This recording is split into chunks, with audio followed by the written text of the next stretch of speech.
How's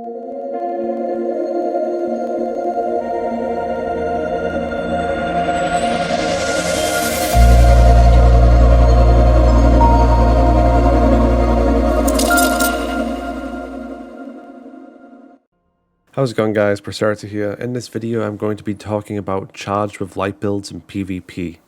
So in this video I'm going to showcase my Hunter's build and explain to you what sort of mods I'm using and why I'm using them. The first mod I want to look at is High Energy Fire. High Energy Fire is a mod that gives you a damage boost when you are charged with light. High Energy Fire is such an amazing mod, it can change a game very easily, and I will show you why in the following clip. In this short clip right here, I want to show you what it looks like if you are not charged with light while using a hand cannon. In the first clip, you see that I do 70 damage to the head with no charge with light, and I do 47 to the body with no charge with light also. Just keep them numbers in mind and watch what it's like in the next clip when I'm charged with light, and just notice the difference. So as you can see in the following clip, the hand cannon did 84 damage to the head and 56 damage to the body. Now this is very important, especially for a hand cannon, because not only can the hand cannon 2 head 1 body as shown in the clip, you will also see what exactly it can do in the next clip also.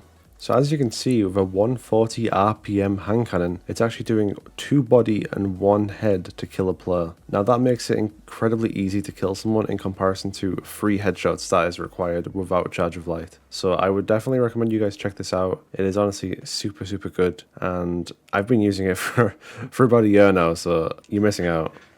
Also, a quick pointer to people: if you do not know when you are charged with light, just look at the bottom left of the screen in the game as shown right now, and that is how you know that you are charged with light. So other than that, I do want to talk about the other mods that are involved in the charge of light build and how they fit together and work together with each other. These things are all important as it makes the build what it is. So the first thing I want to talk about is taking charge. Taking charge is basically if you pick up an orb off the floor, so if someone on your team uses a super, they get a kill for example, and they drop 1 orb of power on the floor. If you walk over that orb of power, you will then be charged with light. And then once you get 1 kill while charged with light, you will lose your charge of light. This only applies if the kill that you get was with a weapon, as charge of light does not work with stuff like melee or grenades. It's purely weapon damage. But that's just how it works though, so basically picking up orbs off the floor will charge you with light using taking charge. It's a very simple mod and it's very easy to use. Okay, so one of the mods I'm not 100% sure about is Powerful Friends. I generally use Powerful Friends because it gives me plus 20 mobility on my gear, which is obviously very handy when I'm trying to use my build, as I have 100 mobility, 100 intellect, and 100 recovery when I'm on stasis. But Powerful Friends is definitely a weird one. It does say that when you become charged with light, nearby allies also become charged with light if they are not already. I have seen this happen in cases, I believe, where I've just became charged of light when maybe my teammates have. But I'm not too sure about this one personally. I mostly use this one for the mobility purposes. Another thing I want to quickly clarify as well, if you use Radiant Light on your gear at the same time as Powerful Friends, Radiant Light will actually proc Powerful Friends, so you do not need to use an arc mod, just so you know. Okay, so now I actually want to talk about Radiant Light. So Radiant Light is actually one of the best charge of light mods also. Not only does it proc Powerful Friends, but when you actually cast your super, if any of your teammates are in like a 20-meter radius to you, it will charge your teammates with light also, and it'll give you ×2 charge of light, just from your teammates using it.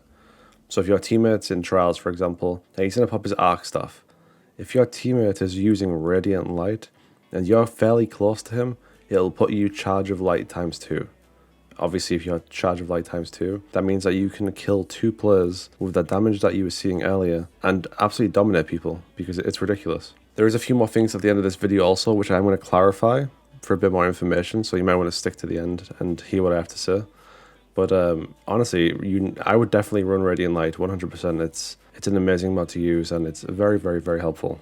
One of the last mods I spoke about also in a previous video was Power Preservation, and I'm going to actually leave a link in the description to the video I'm talking about, but you guys really need to run this. Usually, like I said before, if you use a super like Arc Staff and you do not have Power Preservation on, you do not get an orb for the first kill. You only get one orb on the second kill. But if you're using Power Preservation, you get one orb on your first kill and two on the second kill. So if you're thinking this way, like in terms of Charge of Light, it can be very, very helpful if there's more orbs on the floor for picking up.